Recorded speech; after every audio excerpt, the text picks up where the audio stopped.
I've got some guidelines Okay. about what good homework is. Shoot Got it. each one of those down one by one.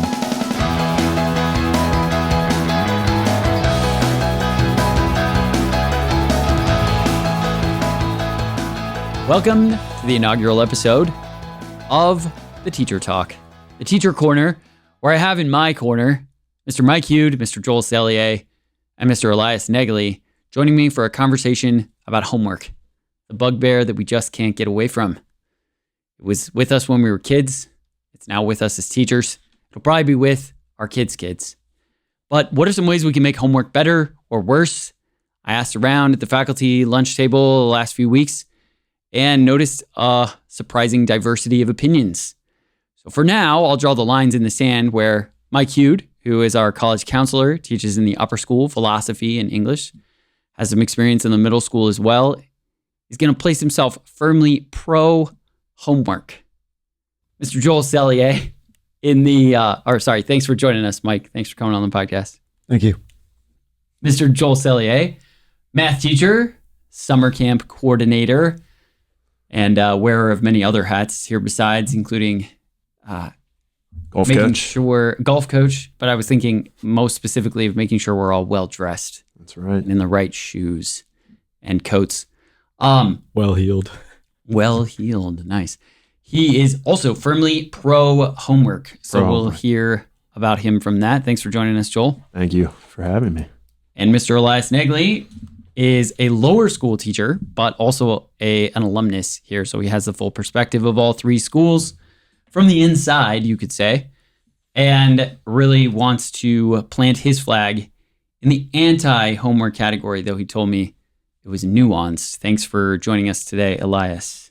Thanks, Tom. Awesome. So I think we're ready to get started, and it would be unfair if we just talked past each other. So we should probably start by defining what is homework. Mike, I'll give you the first foray into that question.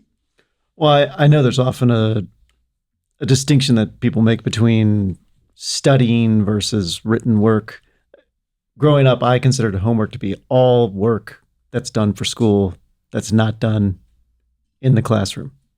So that could be reading that you do on your commute home. That could be working during a study hall or at lunch.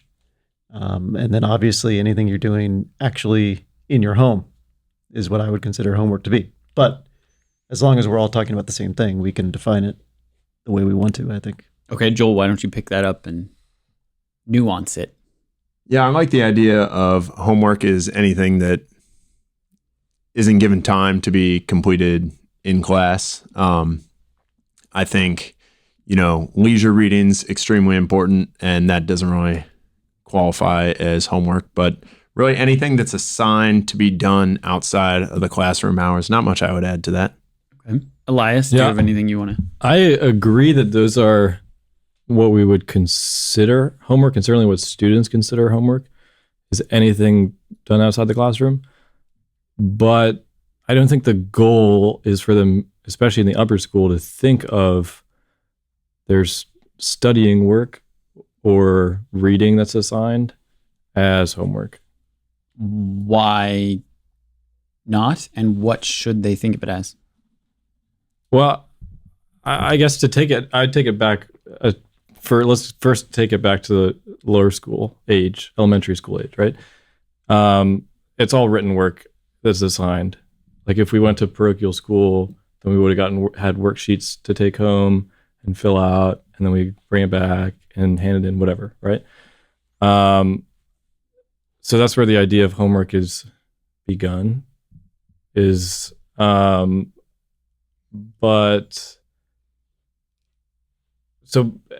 Essentially we ruin what studying should be, and we ruin a child's natural desire to learn through the onerous tasks which we yoke them with at a young age. Because we demand an artifact? And if we had only... Are you saying that the solution is to offer reading and something that's not artifact-based or not tested immediately after they do it, and then they would be able to practice the joy of learning? Or because we make them produce something, we're somehow introducing this fly in the ointment early on? I think it's kind of a combination of both, right? I mean, there's on the one hand, we dull the senses of the natural desires to learn by making them do really mundane things at, every age, right? We're teaching them to think and work in a certain way, starting at, when do kids start school these days? Like 2, right? 5 usually. 4 to 6. Yeah. All right. Well, the typical, I think preschool's 2 now. Yeah, and they call it Montessori, and it's supposedly getting more. Right, but we could open that can of Academic. worms too. Right, we put them in a desk at a really young age, and then give them work to do when they get home. Also, because, well, the 7 hours that they're in the desk already during the day is enough time, right? So are we finished defining homework though? Because if it sounds like we're getting into the territory of bad homework, or Yeah, I think that's fair. No. So I think we all tend to agree, which our students might not agree with, but we made this point, that it's any work done outside of the classroom that we're expecting the student to finish on his own. yeah. But then Elias made this distinction between reading and study as opposed to maybe the worksheet written work, Mm-hmm. right? And then it sounded like you were pretty negative on the written work. But maybe it sounded like you were getting towards I think there's the study and the reading is better, or I think those are ideal things as they age up, right? Reading, because you can't, the amount of time in the classroom you have, like in the lower school at the Heights, we read novels to the boys in literature class. But it would be kind of ridiculous to do that with the 10th graders, for example, right? I won't say that it doesn't happen though. No, Yeah, I'm saying, but that's like reading aloud the in complete the high school. literature class in the lower school is we read to them. We don't discuss at all, right? It's just the book. And then we kind of graduate to discussing the works more. But yeah, even as a sophomore, my sophomore English teacher would stand on the desk and do dramatic readings and that sort of thing. That's good. There has to be room for discussion also, which means that there probably has to be some reading done outside of the classroom. And the works are longer, right? Right. Yeah. And we're doing more material overall, right? So back to this lower school, maybe let's, instead of starting with the negative, let's start with the positive. What do you think homework should look like in the pre-middle school years? None. Zero No homework. Math homework, no. So some runoff, right? There is time in the classroom. There should be time in the classroom to do all the necessary practicing of the math work, to take math an example. Okay. Now, there are going to be some students who maybe goof off in the classroom. Right. So then they don't utilize their time well. And then the result of that, of their misuse of freedom, Right. is that they have to do it for quote unquote homework. And I don't disagree with that. I'm practically speaking, as a numbers guy, math teacher, I like that approach very much. And when you get into middle school and early high school, I like the approach of, here's your classwork. I'm going to teach a lesson. Here's your classwork. What you don't finish becomes homework. And I think for the younger ages, that works really well. And I tend to agree with you very much that less is more for the younger guys. And if that looks like 0 minutes or 30 minutes, the word that sticks out in my mind is required. Like, what's the requirement? What's going to be expected of me when I come in the next day? And I think if you've done a good job of encouraging a culture of reading, which I think is hugely important. I know as a parent, that's one of my biggest challenges. My kids think reading's a punishment. So it's like, you got to go read, go to your room and read.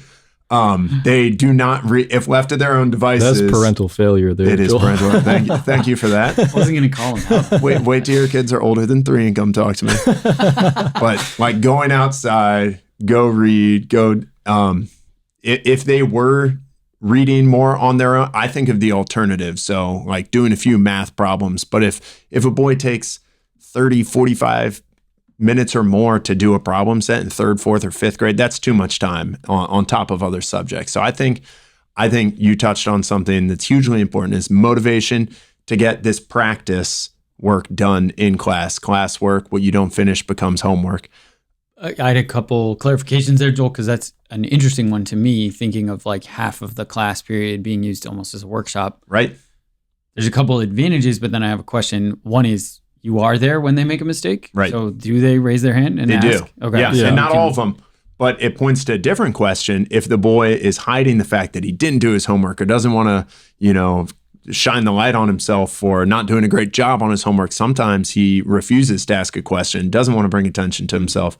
And I actually think doing the classwork and the opportunity to practice with the teacher in the room, sometimes that leads to the best questions and the most learning in at least the math classroom. And then in that workshop environment, another advantage could be the kid who wants to just continue can politely basically ignore you, right? If he doesn't have a question about number 17, Right, keep but on Johnny working. does, Totally. he can keep working ahead Totally. instead of looking like the guy who's surreptitiously, right? So I see that as an advantage. The thing you would take away without the homework that I think is hugely important and is the idea of going home and wrestling with something difficult that they wouldn't have the time to do, hit a roadblock, overcome, show some resiliency. And oftentimes, especially with geometry, the boys will come in, I worked on this one for half an hour. And sometimes that's great, unless they, absolutely hate it and it turns them off from it. But they're less likely to do that in the classroom, and it's good for them to go home. I oftentimes think of, I'm no expert on the Montessori approach, but the fact that like their interests guide their learning.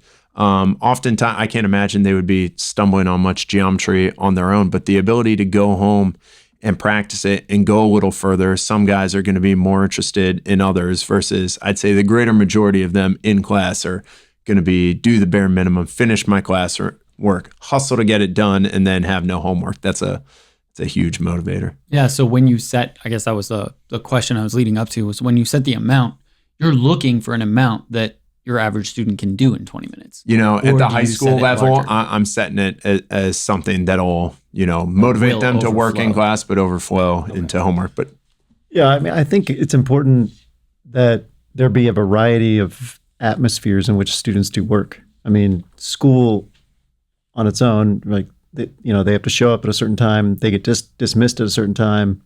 It provides a certain atmosphere where it's theoretically conducive to learning, and it's outside of the home, right? In this case, right? In a study hall, they're more on their own, but there's still a teacher there who could critique them for bad behavior or for sleeping or whatever. Or right? theoretically could help them if he's an expert in that. Theoretically. So I think the more environments you have where you need to get things done, the better. I mean, all of them working together can help you mature as a not just a student, but as a professional, right? So it's a little bit easier to do things when somebody's looking over your shoulder and making sure that you do it, right? But when somebody's not looking over your shoulder, right, humans need to learn how to do that as well. So I agree, spending a little bit of class time where a teacher is there can help a student one-on-one if they have it. That's good. That can be good too. But I also think it's very valuable at home for a student to be working on their own without a teacher there, right? Maybe not for a long period of time, and it's certainly age dependent. When you say work, you're saying school work specifically. written work. Yeah. Right. Because they should be able to do chores at home by themselves and that sort of thing. Yeah, but I mean, we're just talking about like schoolwork, right? Or even work on projects, though, which brings up one of my questions is that how much of this then gets in the way? So I think about just our average student is here 8 to 3, right? 7 hours a day. Some of them commute from pretty far. But you talk high school, 90s, some of our students at least play sport. Right. Mm-hmm. Right. Yeah. So a lot play sports after. Add a couple hours of commute on both ends, or maybe hour and a half total, especially at the terrible times that they end up leaving after sports are over. How much time do we expect them to have? And that's if they only do school and sports. Right? It seems like there's very little accounted for personal projects or hobbies. Right? My daughters like to sew. Right? That's never going to be a class for them. So when and how do they fit the time in for that? So I think there's a narrow definition of homework that then thinks, well, if I don't give the kid work to do, he's not going to have work to do. Right. And you're like, Right. maybe they actually do have passion projects, or they like to write, or they want to, get better at photography or what have you. That's It what I seems was like getting at with, Mike saying they should be able to work in different atmospheres. Absolutely, they should be. But is it necessarily that each specific teacher's job to make sure that that boy or that girl is getting to work in different atmospheres? I mean, like, you take even leisure reading, right? If they're history class, they have to read, 25, 30 pages one night. And then in lit class, they have to read another 50 pages. And then, maybe for moral theology, they have to read X, Y, and Z. Well, what about the novel that they want to read on their own? Yeah. Well, they're just either they don't get to read that book, they don't get to choose what to read, or they choose not to do the reading. Yeah. Well, and again, that's another virtue is working through things that aren't your first choice in terms of what you want to do. Mm-hmm. So again, now the numbers you just gave, that would be a lot. In my experience in the upper school, that would be a ton of homework. I mean, how long, Mike, just to give us an example, how long are your readings for your seniors in philosophy? well, I was giving 10 pages earlier this year, and I was told that it was too much. Really? Okay. By the All right. students. By the students. So Right. I actually did, scale it back based on feedback. But I mean, I think again, a teacher has to assign work well. It has to be done prudently. Right. And we know that And 10 the pages numbers of that- Aristotle isn't the same thing as 10 pages of... Yeah, exactly. Right. Like And so in my Flannery lit O'Connor. class, when we're reading Shakespeare, they might get 2 pages to read that night. And whereas if we're reading something a little bit more accessible, like Robinson Crusoe, they actually might get the 30 pages, like you were saying. But that a teacher needs to be cognizant of these other aspects of somebody's life, including the fun reading. I have had 3 students tell me this year that the first time that I was allowed to bring up their free reading was, just ask me about it in May, because I don't have any time for free reading in the school year. So we just had those conversations in May. But they just claimed, I mean, and these are, pretty hardworking students, that they did not have time for free reading until summer hits. So I find it interesting to think about first of all, I think kids these days are soft generally. And I think you do have some top-notch students that are hard workers, and no matter what you assign, they're going to do an hour to 2 hours of work. But the reality of it is, okay, they're playing sports, and some of them have more rigorous sports schedules than others. But a lot of kids sit around and do nothing and hang out here until 4:30 and get picked up late, and some go to the library, some don't. But I think if kids did have chores and kids did have projects and kids would do leisure reading, but I tend to side with Mike in that if we don't assign them work, they might not be doing anything else that's worthwhile. And I think that, is a testament to... I think that's kind of problematic too, though. Sure. Right? Because with kind of that argument says we're assigning work because they have to do something. And if they're not... Well, their full-time job is to be a I student. do not assign They're- homework if they because they worked should on- be doing something. Yeah, but Well, they should be learning. Like their full-time job Right, is a but they should student also right now. be, the hope is that they should want to be learning also, Sure. right? Yeah, we and kind of kill it with homework, don't we? no. How many students have come to you and been like, thanks so much for all those assignments you gave me, even when they're older, right? Like So how many of us I are think we that absolutely kill it, especially in the middle school. And this is not, I'm not talking about the heights necessarily, because Yeah. I've taught at public middle school. I've taught at other private middle schools. We kill, especially boys, we kill the desire to learn in middle school by making learning an onerous, unenjoyable task that's centered towards girls. I tend to agree with you, especially when it comes to reading. And I only taught 6th grade English for a few years, but I think you couldn't be more right in terms of loving to read. Like if there's one, I was very saddened when I saw them teaching Lord of the Rings in the middle school. I'm like, surefire way to make sure none of them ever enjoy Two Towers or Return of the King. Assign it in 7th and 8th grade reading. However, when it comes to math, I mean, I'm totally biased because I love math, but by getting them to practice and and not forcing them to practice, but giving them an opportunity to practice, show what they know. It's kind of like taking them to church. It's like by having them do it, the repetition. Yeah, I'm not opposed to the it. practice. I mean, I taught a block algebra period, so it's like a 2-hour period. Yeah, brutal. Down in Texas, with a 45 student class. Yeah. And the blocks are bigger in Texas. The blocks and the student bodies. Everything's bigger in Texas. Yeah. And we would have, with 90, I had 90 total students. So to correct homework, 90 things every day, just not time. So I wouldn't do that. But we had bi-weekly quizzes and tests every week or two, right? So I could judge them in that and also how they're doing in class. There's plenty of time in math, especially in a 2-hour block period, to get a lot of work done and a lot of practice work. And how often did that block period meet? That was a daily class. 2 hours a day. This is post-COVID, so I think part of it was making up for lost time. A quarter of the kids hadn't really done math in a year and a half, 2 years. Wow. Right? I had kids in my algebra class who couldn't add fractions that already had a common denominator, right? Oh my gosh. So how big were the denominators? We're talking 3s and 4s, right? Everything's bigger in Texas. So math-wise, I think there's time in class. You don't have to, and you don't have to do 25 of the same problem. True.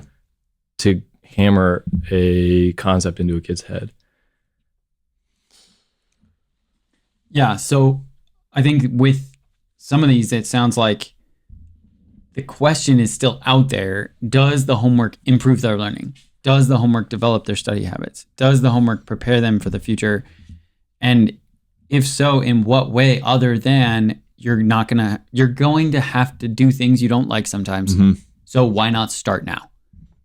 Well, I mean, that's a small part of it, but again, I think homework, if it's designed well, and has certain parameters in mind, right? When I think of a homework assignment, it's going to be something that's going to make the class time more productive for the student.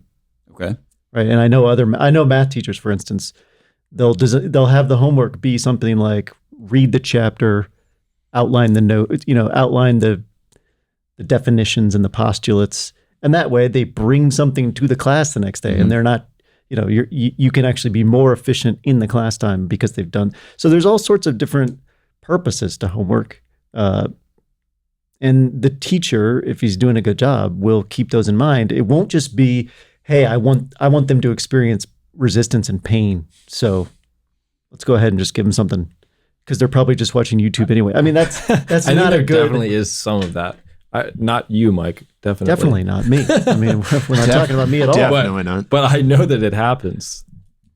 I do think there's a danger, which is why I wanted to ask you guys if you had ideal times in mind. Like, what would a good time limit look like for middle school to high school? What do you think is too much time? Because I always remember teaching 8th grade, and like, for example, the Latin teachers and the English teachers were really excited about their subjects and consistently assigning 25, 30 minutes or more. And for core subjects, for important subjects, I get that, but that adds up, times whatever, 6 or 7 classes for your average 8th grader. That's a lot of time at home. So what? Yeah, I mean, Shane in last week's podcast for Heistcast, shameless plug. Do I get an extra stipend for that? Maybe. He talks about his students having like 20 minutes per class or something like that, and which of course adds up to 2 hours, almost 2+ hours for a 6th grader.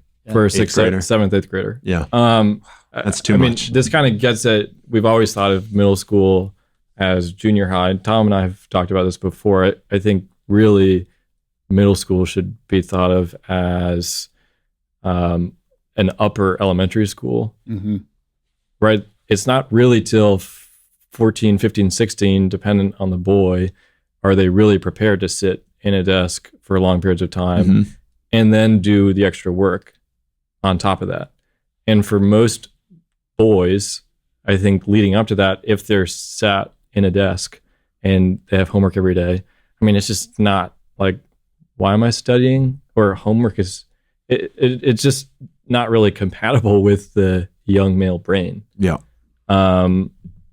So I would, less homework in middle school, certainly.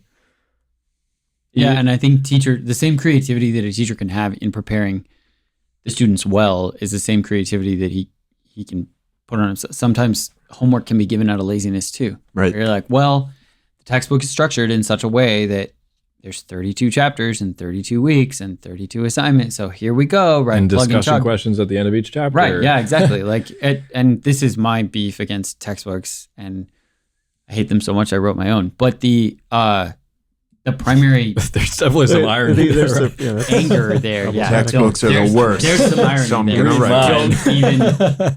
Don't even get me started. That will be a later podcast. But the difficulty is that, a textbook is structured so that you can chop it up into assignments. It's not structured around how do I, Aristotle says philosophy begins in wonder and ends in wisdom. Neither of those is in the radar of most textbook writers, right? They are not worrying about how do I excite the wonder of the student that I'm addressing this to, and what wisdom am I really reaching for, even if I don't achieve it, right? But what is the guiding stars of these principles? And I've never opened a math textbook that tries to connect the dots on anything other than, isn't it cool? You got the right answer, is the furthest that it ever reaches. But even history and literature and a lot of these humanities that we see of as these ideals, and they're forming their conscience and their moral imagination and learning how to navigate the world, it often boils down to like, did you get the plot? Are you going to do well on the SAT? Because the SAT has questions where you got to get the plot. And if you don't get the plot, then you don't get a good grade on the SAT. Right. And so if we just train this now, and so I it's wonder, all about standardized tests. right? Exactly. That's Tom's what's so going to write his frustrating. own standardized test after this. I'm going to hate him so much. You're right. Tom's ACT. Or the Common Core. That's another. But that's kind of the frustration, is that it seems like in the institutionalization of all of these things, and the pre-packaging and the selling them to teachers who just got out of college and think that they need to do exactly what their teachers did for them, right? I'm wondering if we just hang on to homework as this vestigial thing where you're like, I learned some things through it, or at least later when I thought about it as an adult, I thought that I learned some things through it. Or I had to do all this hard homework, so they should be able to do it too, even if there's not necessarily a purpose behind it or a point.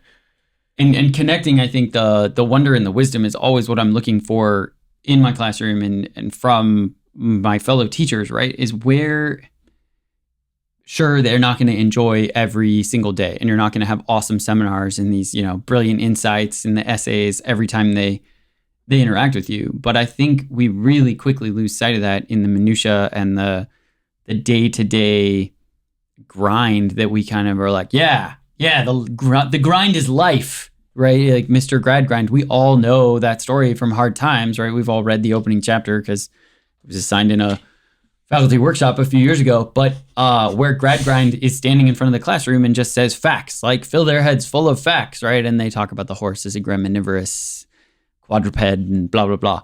But the idea there is what's lost, and what Dickens tries to point out is that the one little girl in the room who knows horses well because her dad trains horses is shut down because she doesn't know the way that the teacher wants her to know it. She doesn't know the facts. She doesn't know that it's a graminivorous quadruped, and she can't even say those words. But she can tell you all about the horses that she has interacted with, and her wonder is quashed, and she can't step forward into wisdom because it's like that. Anyway, sorry. I need to step off my soapbox. I was actually in kind of a similar vein thinking about this morning. I was thinking about the horse Seabiscuit, who, if you read Laura Hillenbrand's book or had seen the movie. I was doing homework. Right. I was assigning homework. You missed out on the wonderful leisure reading that could have been. Triple Crown winner? But Seabiscuit was a smaller horse, super obstinate. Everyone thought he was untrainable until he's like 4 or 5. He got a trainer who understood the horse and recognized that this horse had this incredible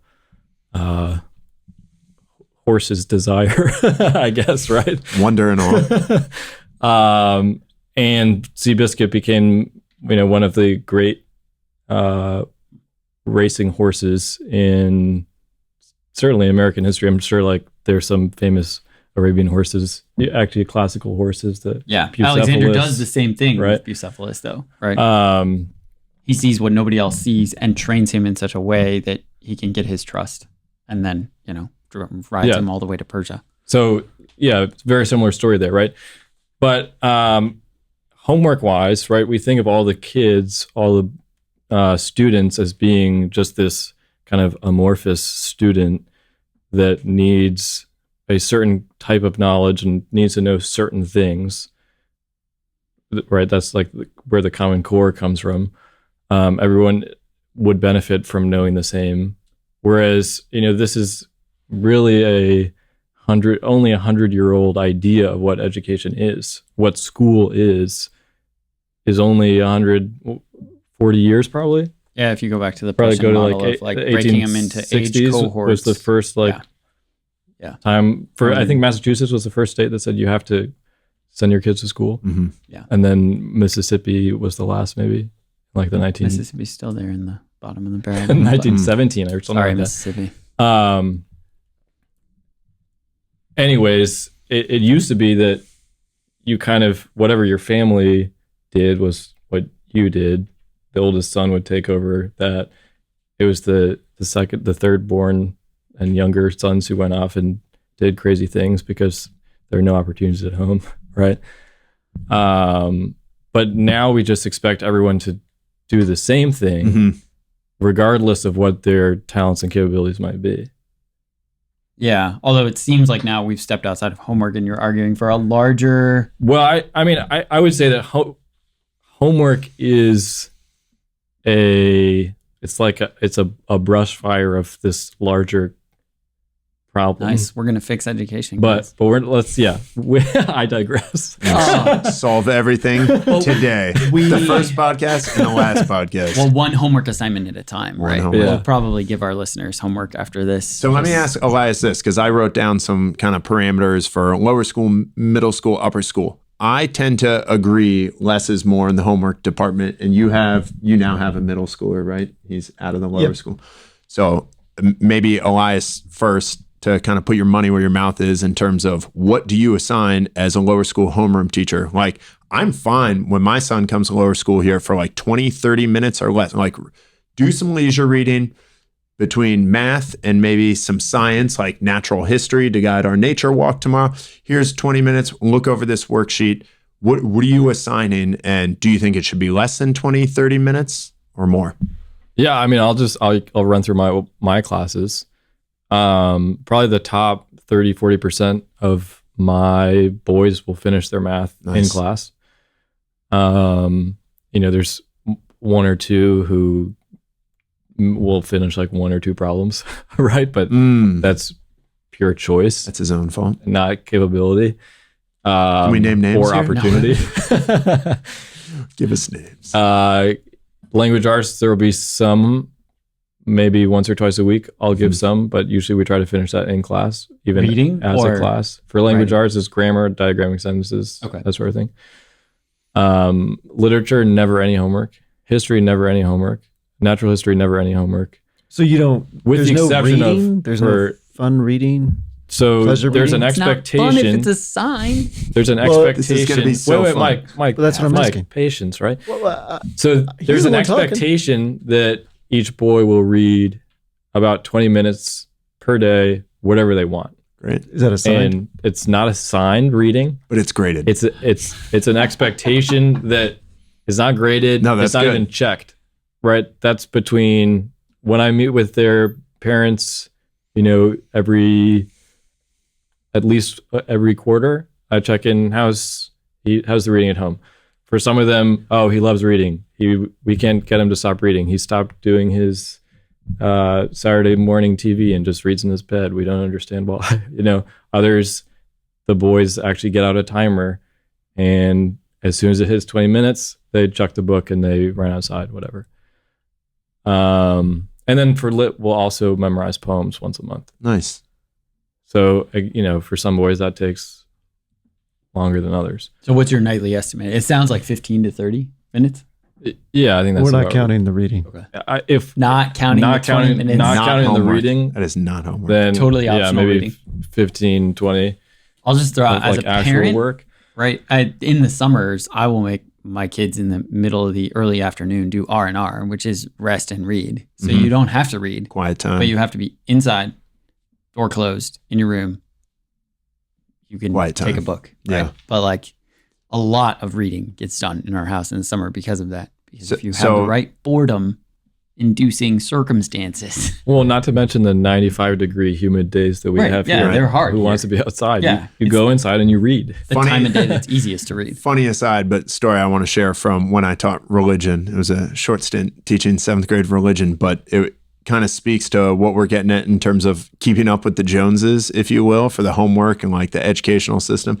There was, when I was teaching religion, or, the 7th grade religion textbook, Life of Faith series, Faith and Life series, Faith and yeah. Life series, Ignatius Press. pretty They did thin. not pay us to And I remember the chaplain at the time advising me to assign more homework, that religion needs to be taken. It's helpful for it to be seen, whether it's church history or preparing for the sacraments, that it helps for the religion class to be taken as a more serious subject. He held up a biology textbook, like 7th grade life science or whatever it was at that time. Like, look at this, and then look at this rinky-dink religion textbook. Like, naturally, the kid's not going to take religion seriously. So I assigned way more homework than no. That's a crazy. I'm sorry, but that's just crazy. A little bit. However, I'm more old school. I realized, being the oldest one here by 2 weeks, that I'm more old school. Like, I want my kids to memorize the Baltimore Catechism. Like, go home, learn your Beatitudes, learn. So I think there is memorize a poem like that. Whether or not that works into the day-to-day, week-to-week, like, I do want them to learn some memorization, memorize their prayers, and that doesn't.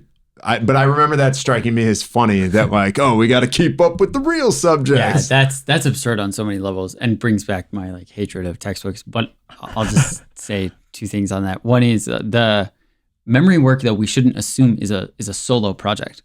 Like, here, go like put this in the wood chipper of your brain until all the chips fall in the right places. Mm-hmm.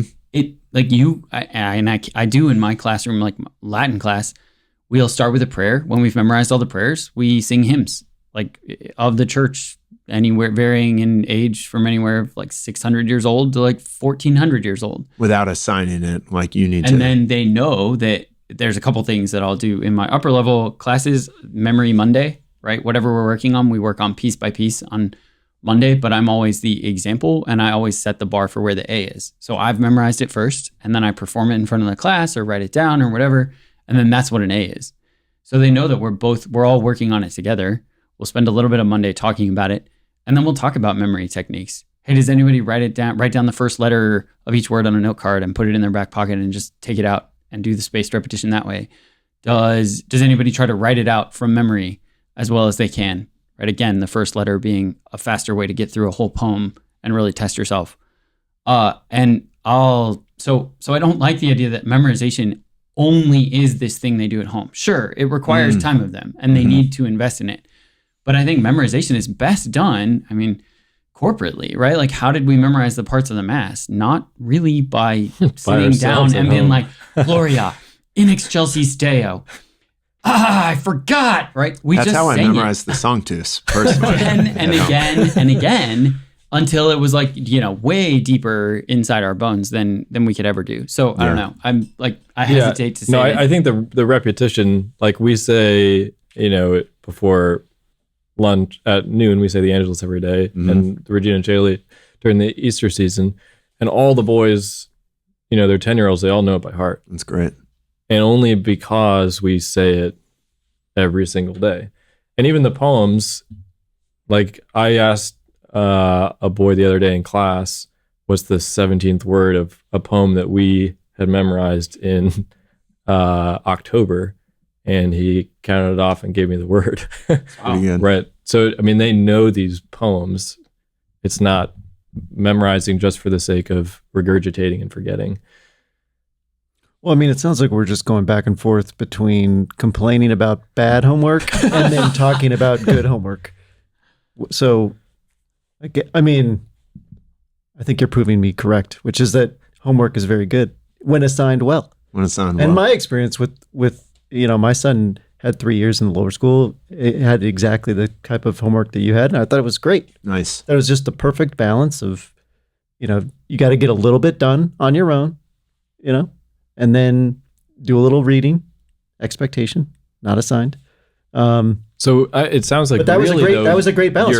You're anti-homework, but you're pro-study. No, I couldn't be further from the truth. Studying at home. These Can you things flesh are going out to be that distinction? different. It's age dependent. Right, but like that we was said my before. original point, was that there should be very little to none at a younger age. Then you add a little bit in the middle school, because we're trying to teach them to want to learn and want to discover on their own. And then ideally by high school, rather than having to assign reading, because, well, if I don't assign it, then they won't do it. And then giving, the next day giving a quiz based on like, what did Queequeg say on page 17 to Ahab or whatever, just to make sure that they read it. Right. We're not even we're not even checking to see if they understand it, but did they comprehend that Queequeg says something to Ahab on page 17, right? I mean, that doesn't sound glamorous, but it's necessary. It's oftentimes very necessary.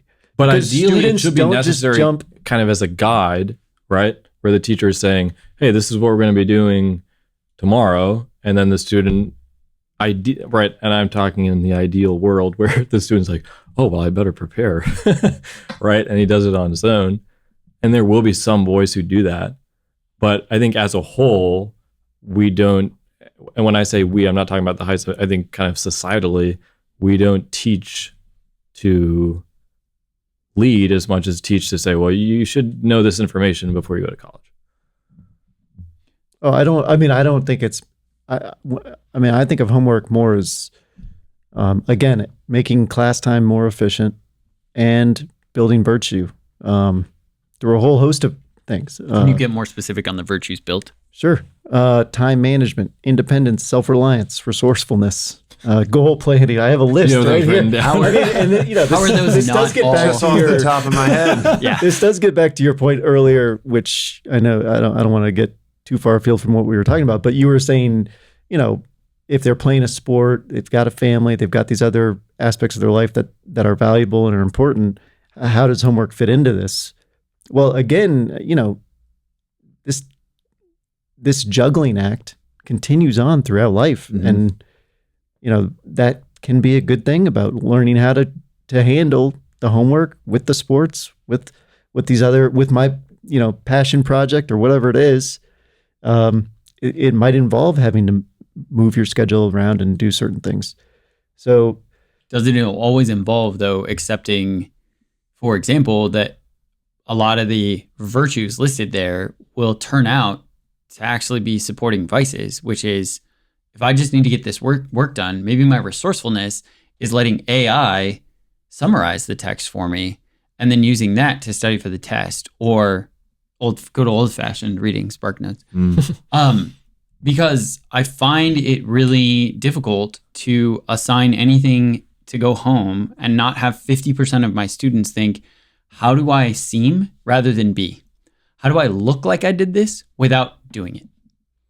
And I'm not sure how to solve for that. And maybe part of me is that I've, joined the no homework camp because I think it's probably not worth solving. Like, they really either should love this or should not pretend. But I don't want to be the one that's sending them home with something to say, for example, one of my more conscientious students, I'll send them home with a third of a chapter of Latin reading.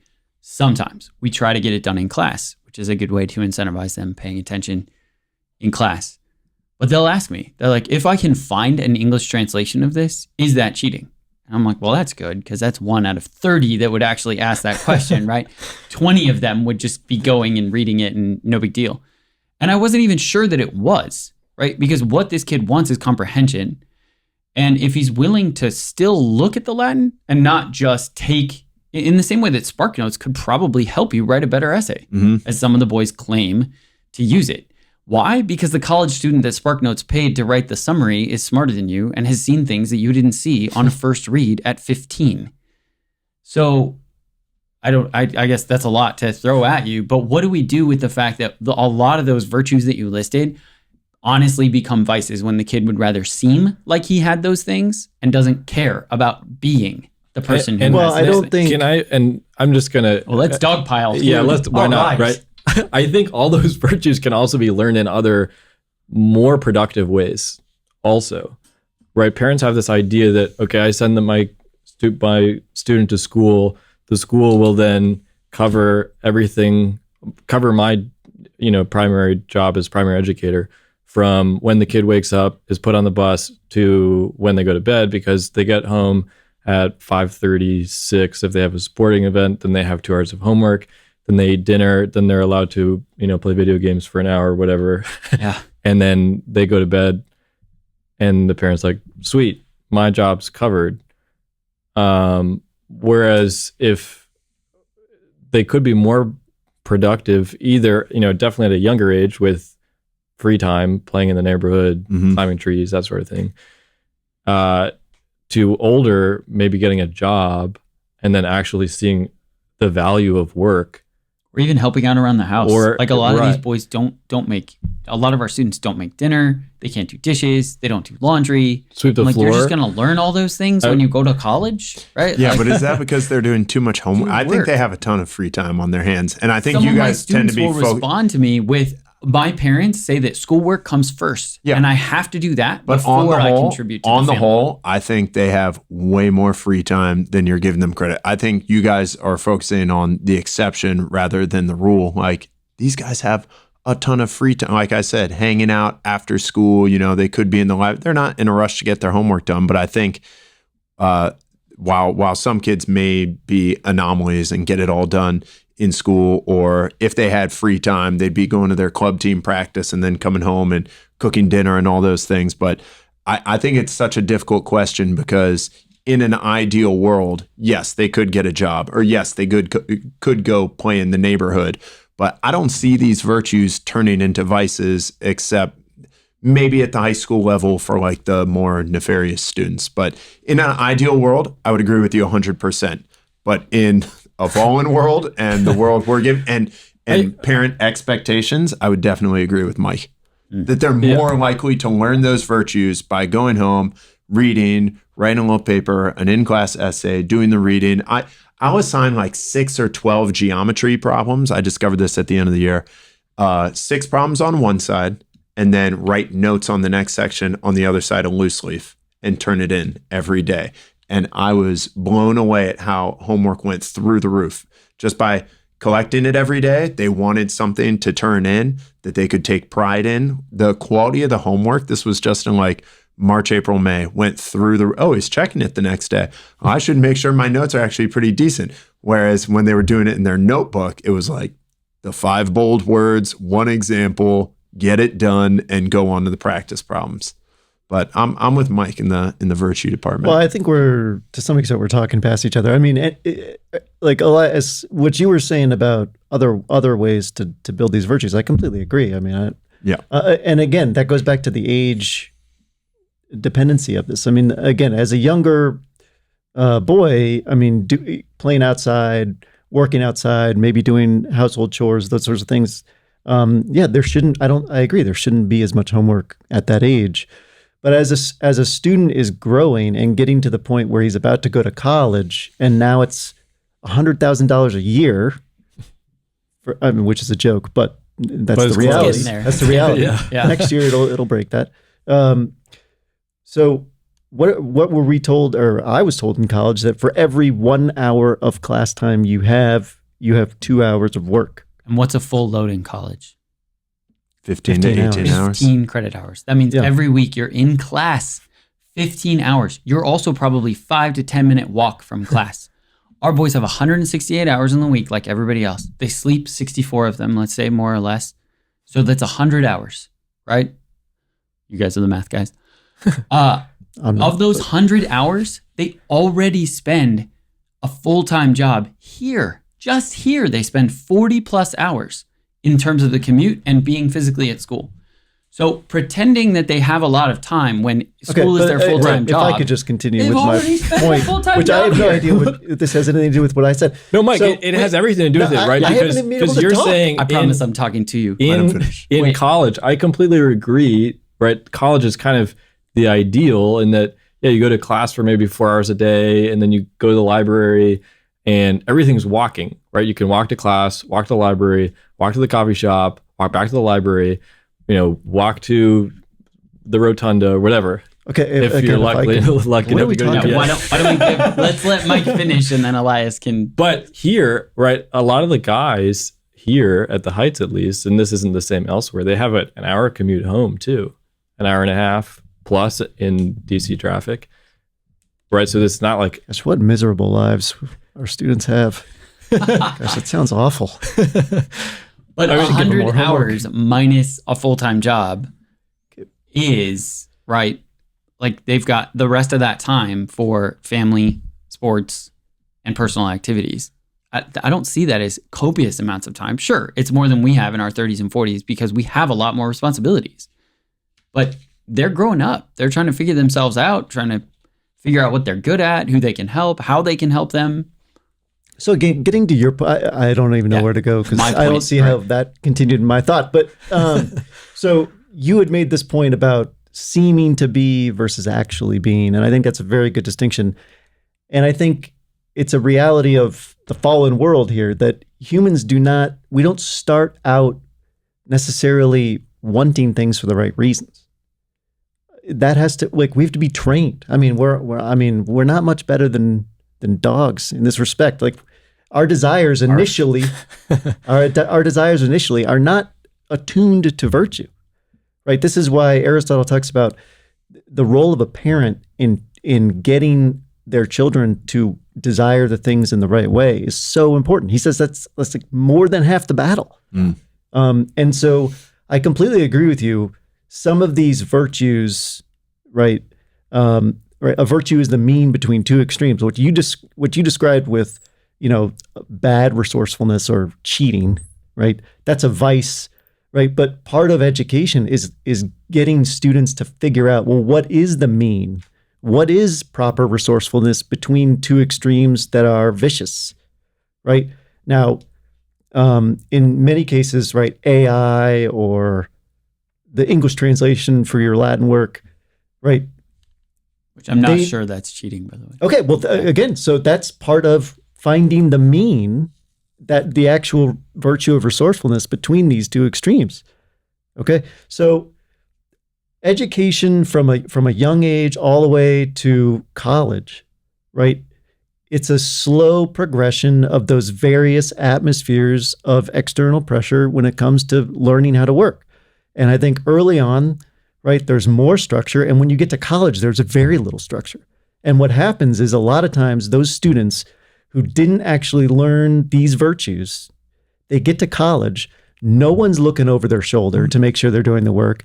They have a midterm, a paper, and a final at the end of the semester, and they don't do anything until early December, in the fall. Right. And they've completely wasted that whole class. Right. So if they don't learn how to structure themselves and their work and time manage and juggle all the responsibilities, right, we haven't delivered what we promised, which is to help, right, a student transform into a scholar, right? Somebody who needs other people to learn into somebody who can learn on their own. And as much as I would like to say that a student in 7th grade can just, do all this on his own for the right reasons with all these pure intentions, it's just not a reality, right? It's part of the training process to get them there. And I agree, as an adult, right, the learning should be done on your own, and you shouldn't require, somebody to hold you accountable for it. But what I've found is that if you remove some of these external support systems, which in some cases is a teacher checking the homework every day, right, students quickly fall apart, and then it's a mess. Right. I think this kind of gets at the difference between homework and study, right? Because once they I thought we said still initially haven't there is no difference. Defined study. No, I think so. Homework, we've decided, is any work that's done outside of school, Which included reading. right? Yeah. Not 20 minutes of leisure reading, right? Not 20 minutes of leisure But reading. we can that make the is distinction in no way between checked. study and homework. We just need to be talking about the same thing. I think homework, certainly as it's any work outside, right? We said that, but I think also a student would think of homework as anything that I have to do written work for.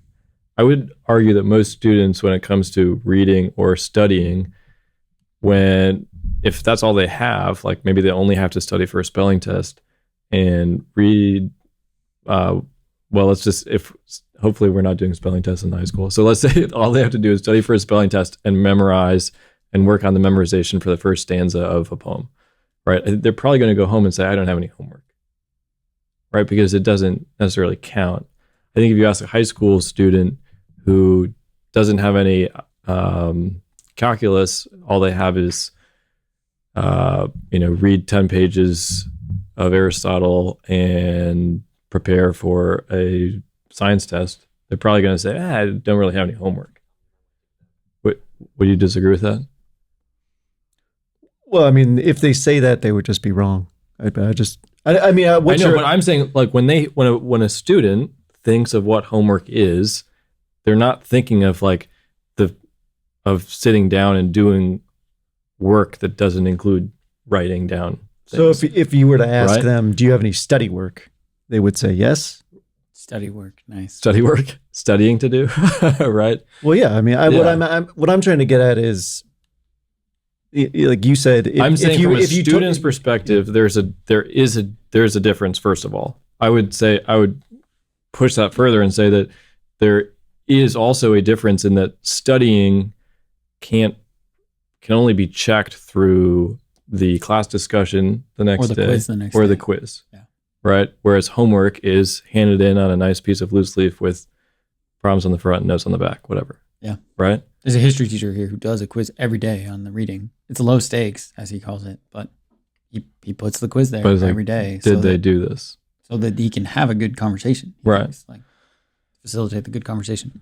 So that's in support of your Hude's side, if you will. I have this conversation all the time with students where I say, well, how much homework do you do on a nightly basis? And then they don't make this distinction, or they do make a distinction between written work and then I always just say, okay, how much homework and study work do you have on an average night? But I mean, if a student had the reading and prepare for the test, as you said, and they said, well, I don't have anything to do, I mean, that would just be wrong, right? I mean, they would at least acknowledge that they have studied. Like, especially in the upper school, I think that studying in the reading is probably necessary, right? The question though also is, how efficiently are we using our time in the classroom so as to not do what could be done in class for homework? And it seems that there's a lot of classwork that becomes homework, and that just adds on to this just extra work that probably isn't necessary.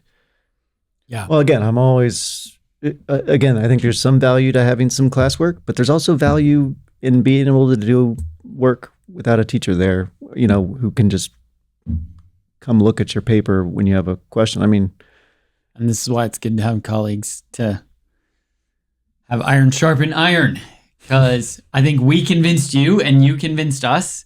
Either that or we talked past each other for an hour. But overall, I actually think this is probably a good point to stop, unless you guys had, well, actually, let's give everybody a last thought on homework, maybe something you learned, something you appreciated about the other side's perspective that you've not thought about before, or if you can't think of that, just one last good slam. No, I came in here thinking less is more in the homework department, but now I think this is a good reminder, a good challenge to use the class time even better than I already was, and maybe lighter on the homework and try and make them use that time even better. Nice, Elias. We'll give Mike the last word because he didn't get many words. There. No, well, let's give Mike the first word. Well, no, because the last middle word's in a word? more powerful Too late. spot. Now Put you're him in the middle of the now you're sandwich. Nobody pays patronizing attention to him. I think something that's important to remember is something that our headmaster talks about, which is that while the school is partnering with the parents, it's not the school's job to do everything. And it's not our job to fill all the time with things for the boys to do. Mm-hmm.